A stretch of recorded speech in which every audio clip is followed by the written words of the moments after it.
If I asked 10 financial advisors the question, where should you pull money from first in retirement? There's a good chance I might get 5, 7, or 10 different answers. Some will say spend your taxable accounts first.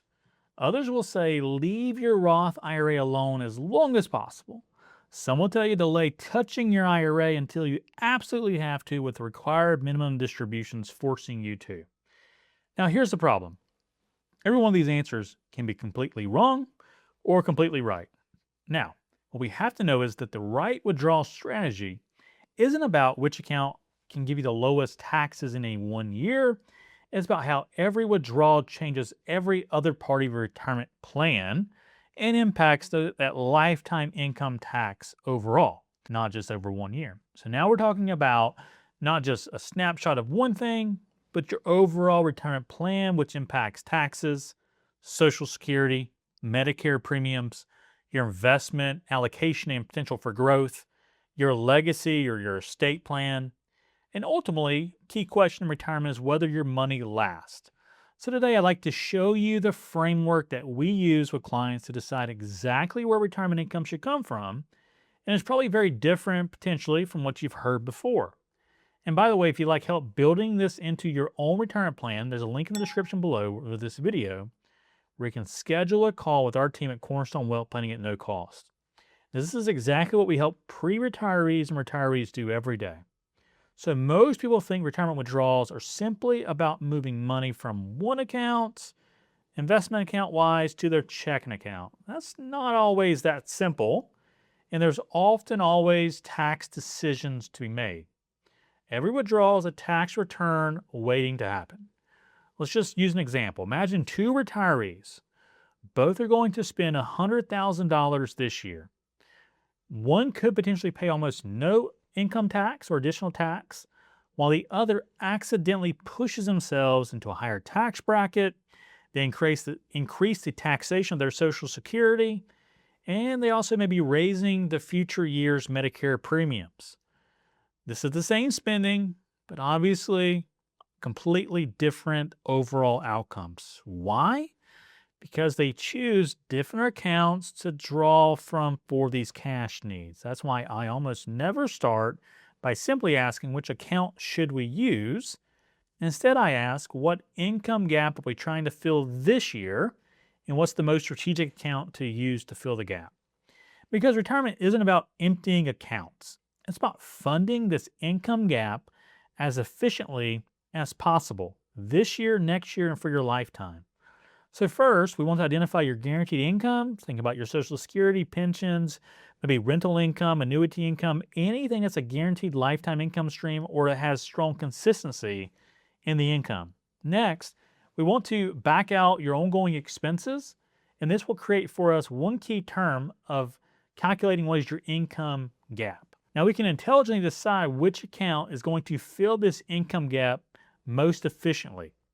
And this process here will change everything. And so to help us understand this, let's walk through the framework starting with step one. Let's start with your tax bracket. So here's the first question. How much room do you have in your current tax bracket? This is one of the biggest planning opportunities that retirees potentially have.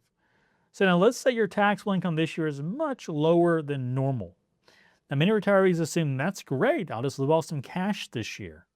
Well, maybe, but also maybe not, because these low income years are valuable from a planning perspective.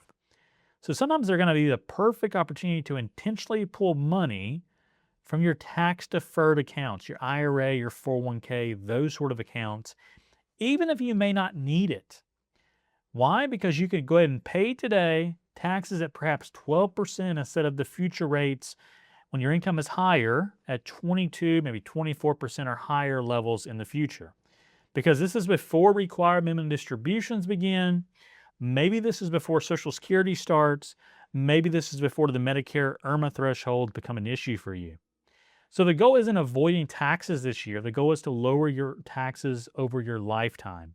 And that's really a huge difference. So again, step one, potentially you could take money out of the IRA or do Roth conversions And that could be a way to go ahead and pay lower taxes today versus the future. Step two, let's understand what each account really costs. So let's look at the 5 major buckets that most retirees will have. First is cash. Now, cash is wonderful. It creates flexibility, it helps during market downturns, but spending only cash because it's tax-free could waste low tax bracket planning space. Now, cash is a planning tool. It's not necessarily the greatest long-term solution, but it can be appropriate in the near term. Taxable investment accounts, these accounts are often more tax-friendly than people realize. You could receive qualified dividend tax rates, you could pay long-term capital gains rates, which are pretty favorable tax treatment. You can control when gains are realized at times, and for many retirees, taxable accounts are excellent sources of retirement income. But again, they're not automatically always the right thing or the first thing. Traditional IRAs or 401ks could also be something to look at. Many retirees avoid touching these accounts because they don't want to pay taxes at all. Ironically, waiting too long could actually increase the future tax burden and the lifetime tax impact. Large balances or any balances eventually create required minimum distributions in your 70s. These larger RMDs could increase, they could make taxable income higher, create more of your Social Security taxable, create higher Medicare premiums, and sometimes taking these smaller withdrawals earlier actually could lower your lifetime taxes. Now, it doesn't mean you just have to withdraw the money. Maybe it is put into a Roth IRA. Most folks love Roth IRAs because these provide tax-free withdrawals. They have no required minimum distributions during your lifetime. They could have really tremendous inheritance benefits for your kids and grandkids. But here is sometimes where many retirees could make a mistake. They protect the Roth IRA so aggressively that they overuse their taxable accounts or traditional IRAs in an inefficient manner. Sometimes Roth withdrawals make perfect sense, especially if they can be targeted and allow you to avoid jumping into a higher tax bracket, if they allow you to prevent IRMA with higher Medicare costs, and they allow you to not end up in a place where you have extra taxation on your Social Security benefits. Now, again, there's not one correct answer always for every situation. Now, there is the right answer for this year and for next year, and as you look into your further years and your lifetime income tax standpoint. And so overall, it's important to understand how these sources of income create different sources of taxation. And now we do want to look at things like your guaranteed income and your expenses and your income gap, and understand that reducing the amount of your investment portfolio needs to provide with higher guaranteed income is a positive thing, but we obviously want to also do that in the most efficient manner possible. So once we know what's already coming in, we know exactly what the portfolio needs to do to accomplish all these goals together. Which brings us to step number 3. Let's plan on coordinating everything together. And this is where retirement planning really becomes real comprehensive planning. Let's use a simple example to start. Let's say there's a retired couple and they need $110,000 to meet their lifestyle needs in retirement, including travel and fun and maybe some gifting as well to family and to nonprofits that they're passionate about. So they need $110,000 this year. Their Social Security provides them with $60,000. And so now they have a need or an income gap of the additional $50,000. So the questions become, where should it come from? Their options perhaps are cash, an IRA account, a taxable brokerage account, a Roth account. So the answer is probably that it could come from several places, but ideally it's going to come from various accounts so that they can stay within a favorable tax range. They could also intentionally take some IRA withdrawals to fill the remaining room they have inside a current tax bracket, and then the final dollars may need to come from cash or maybe even a Roth account. So keep in mind that every dollar has a purpose. We're trying to manage taxes. We're trying to manage the future required minimum distributions that will start in your 70s. And also we're trying to manage Medicare premiums. Ultimately, it's all about managing for future flexibility and optionality. That's why I often say that retirement income isn't just one withdrawal. It's a coordinated sequence of lifetime withdrawals. The order changes every single year, but every single year the decisions add up and matter. So, step 4, let's review this decision every single year. Now, one of the biggest mistakes retirees make is setting a withdrawal strategy once, perhaps the beginning of retirement, and never looking at it again. And this is where this could go wrong because we know markets will change, your tax laws will change, your spending personally will change, Social Security rules could change, and you're also going to begin those benefits. Your required minimum distributions will eventually arrive in your 70s.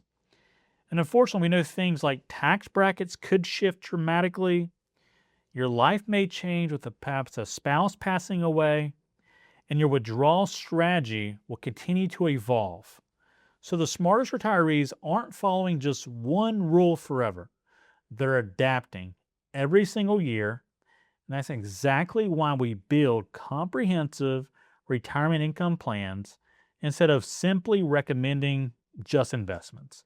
Because investments alone don't answer specific important questions. Where does my retirement income or my paycheck come from next? But the planning does help you answer this sort of question. Where should you pull from money first in retirement? And the answers is that it requires a coordinated approach. So you can think about it in a few key steps. Number 1, start with your guaranteed income. Calculate that income gap. Understand your tax bracket today and in the future. Evaluate each account and the taxation impact of each. And coordinate those withdrawals to reduce your taxes over your lifetime, not just this year. Because retirement isn't about spending accounts in a certain order. It's about creating the highest amount of spendable income while keeping taxes, Medicare costs, and unnecessary surprises under control. And that's exactly what we help families do every day at Cornerstone Wealth Planning. So if you're approaching retirement or you've already retired and you'd like another set of eyes on your withdrawal strategy, I invite you to click the link below and schedule a call with our team. On this call, we'll help you connect all the pieces of your overall retirement: Social Security, taxes, investment withdrawals, your health care, and long-term income, all coordinated into one retirement plan. If you enjoyed today's video, be sure to subscribe because next week we'll be covering another retirement decision that could potentially save you thousands of dollars over the course of your retirement. Thanks for watching. I'll see you in the next video.